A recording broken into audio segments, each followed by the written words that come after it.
Hello students, today our topic of discussion is principle of Wheatstone bridge and condition for balanced bridge.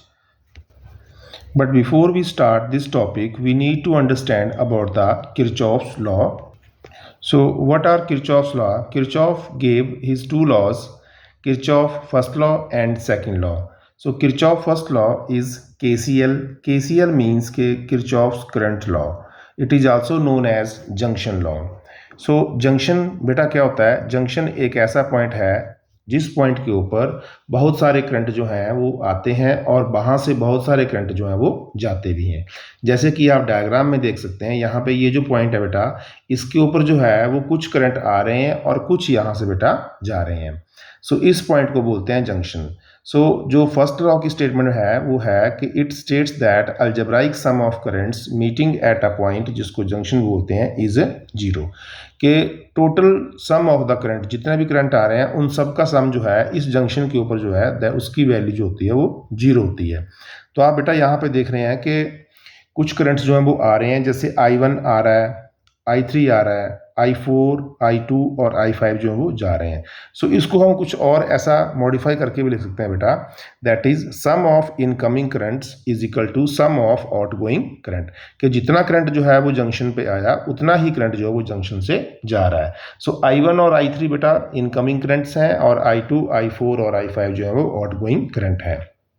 अगर हम इसको left side में ले आएँ तो हमारे पास आ जाएगा I1 plus I3 minus I2 minus I4 minus I5 equal to zero, जिसको हम क्या लिख सकते हैं? समीशन ऑफ I, यानी कि टोटल करंट या algebraic sum of all the current equal to zero. Next is Kirchhoff's second law, जिसको हम बेटा किरचॉफ्स वोल्टेज लॉ बोलते हैं। फर्स्ट लॉ को बोलते हैं किरचॉफ करंट लॉ, वहाँ मैंने लिखा था KCL, यहाँ मैंने लिखा है KVL, means K Kirchhoff's voltage law. So it's also known as voltage law, और लूप और मैश लॉ भी इसी को बोलते हैं। ठीक है।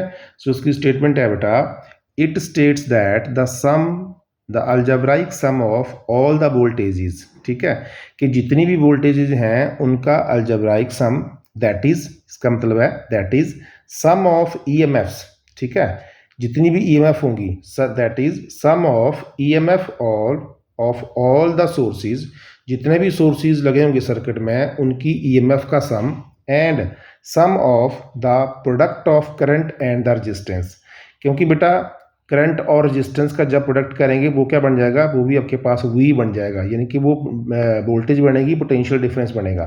तो EMF और प्लस करंट इनटू रेजिस्टेंस, वो भी आपके पास वोल्टेज बनेगी।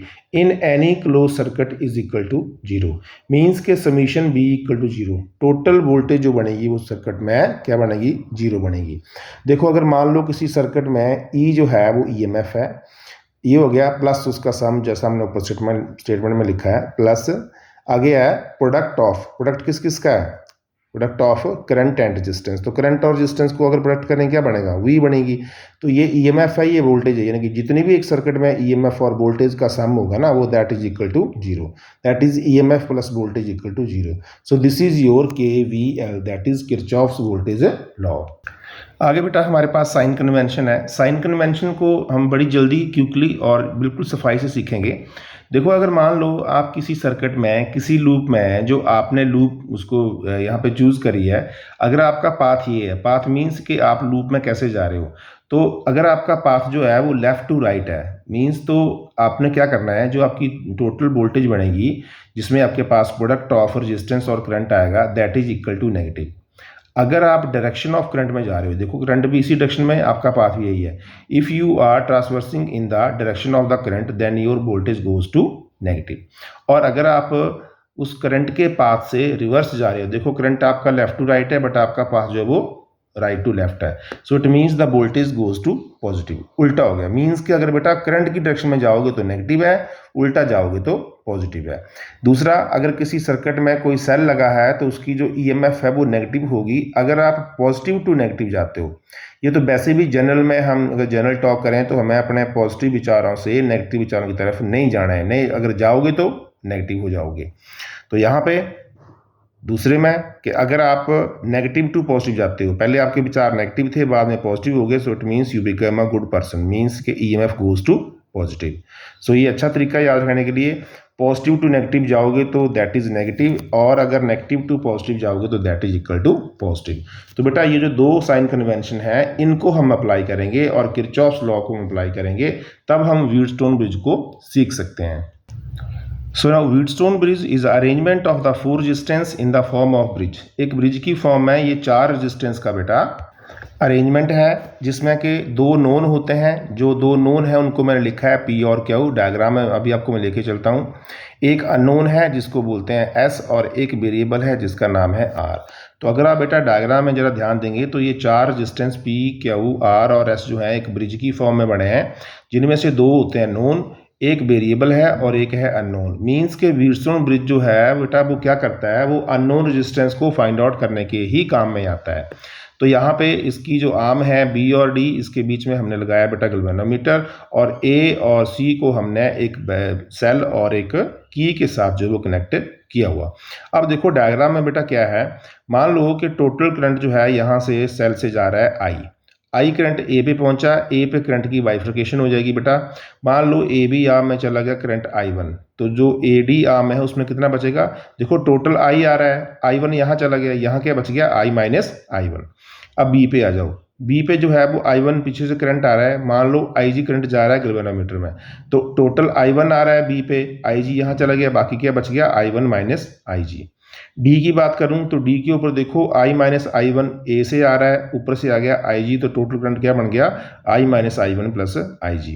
फिर सी पॉइंट पे ये दोनों current I minus I1 plus IG और I1 माइनस IG मिल जाएगा, तो टोटल करंट क्या बन जाएगा I बन जाएगा, क्योंकि IG माइनस IG कट जाएगा, माइनस I1 और I1 कट जाएगा, तो I ही एंटर हुआ था और I ही करंट जो है यहाँ से जा रहा है। ठीक है, सो अब यहाँ पे बेटा ये इसका जो प्रिंसिपल ये है कि if Wheatstone bridge is balance then the resistance of 4 arm is equal.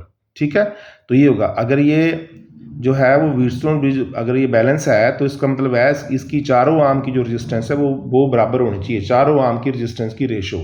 मतलब ये जो आर्म है देखो, ये कौन कौन सी, A B, B C, C D और डी ए, इनकी जो रेजिस्टेंस की रेशो है वो सेम होनी चाहिए। तो इसका प्रिंसिपल ये है, that is P over Q equal to R over S. अब हम क्या करेंगे बेटा, अब हम इसको प्रूफ करेंगे इसको कि ये जो हमारा P over Q equal to R over S है वो कैसे आया। तो प्रूफ के लिए हम क्या करेंगे, हम किरचॉफ्स लॉ बेटा अप्लाई करेंगे दोनों लूप में। जो रूल मैंने आपको अभी सिखाई हम सारे रूल यहाँ पे अप्लाई करेंगे। Apply Kirchhoff second law to the loop A B D A. तो मैंने यहाँ लिखा है minus P I1 minus I1 G plus I minus I1 into R equal to 0। इनके टोटल जो है वो वोल्टेज का जो सम है वो कितना हो गया 0। अब यहाँ माइनस क्यों आया, यहाँ माइनस क्यों आया, अभी आपको मैं दिखाता हूँ बेटा।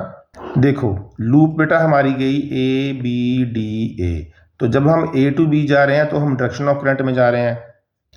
सो अगर हम डायरेक्शन ऑफ करंट में जाएंगे so the voltage taken as negative, it means I1 और P का जो मल्टीप्लाई है that is taken as negative, वही हमने लिया हुआ। अब यहाँ से यहाँ आओ तो अब फिर हम डायरेक्शन ऑफ करंट में जा रहे हैं, तो यहाँ IG करंट है, रेजिस्टेंस G है, तो ये भी माइनस में आया। जब D टू A जाएंगे तो क्या होगा, हम D टू A जा रहे हैं, करंट जो है वो A टू D जा रहा है, so that goes to positive. अब नेक्स्ट में बेटा हम अगली लूप ले लेंगे बी सी डी बी। अगर हम बी सी डी बी ले हैं तो आप देख रहे हैं यहाँ पे हम बी टू सी जा रहे हैं, करंट भी बी टू सी जाएगा। सो अगर करंट बी टू सी जा रहा है so that is taken as negative. उसके बाद सी टू डी हम जा रहे हैं, करंट रिवर्स जा रहा है तो पॉजिटिव आ जाएगा। डी टू बी हमारी लूप है और करंट बी टू डी जा रहा है, so that is taken as a positive. So उसको लिखेंगे बेटा अब apply KVL to loop B C D B. अभी मैंने आपको बताया बेटा क्या बनेगा, minus I1 minus IG into Q plus I minus I1 plus IG into S plus IG into G equal to 0। This is the equation number 2। अब bridge is set to be balanced if IG equal to 0। Bridge को हम तभी balance बोलते हैं जब galvanometer में से current जो है वो 0 होता है। जब बेटा इस गैल्वेनोमीटर में करंट 0 पास होगा जब, तो उसी कंडीशन को हम बोलते हैं बैलेंस्ड ब्रिज। ठीक है, तो जब IG 0 होगा तो ये चारों आर्म्स की जो रेजिस्टेंस है दैट शुड बी इक्वल। सो हम IG इक्वल टू 0 बेटा 1 और 2 में भरेंगे, मेरे पास ये आ जाएगा। यहाँ से मेरे पास वैल्यू आ गई minus P I1 plus I minus I1 R equal to 0, number 3 बन गई। दूसरे में भरेंगे आएगा minus I1 Q plus I minus I1 into S equal to 0। इसको थोड़ा और सॉल्व करेंगे, आगे बन जाएगा क्या, P I1 minus equal to I minus I1 into R और Q I1 equal to I minus I one into S. हम दोनों को बेटा डिवाइड करेंगे, वाई डिवाइडिंग दोनों को क्या आएगा हमारे पास, देख सकते हैं P over Q equal to R over S. तो यही तो जो है वो व्हीटस्टोन ब्रिज का प्रिंसिपल है। ठीक है, सो व्हीटस्टोन ब्रिज प्रिंसिपल को सीखने के लिए आपको किरचॉफ्स लॉ जो थे बेटा वो बहुत ज़्यादा जरूरी थी सीखने के लिए। ये इसका प्रिंसिपल है और हमने इसको साथ में प्रूव भी कर दिया। सो थैंक यू बेटा।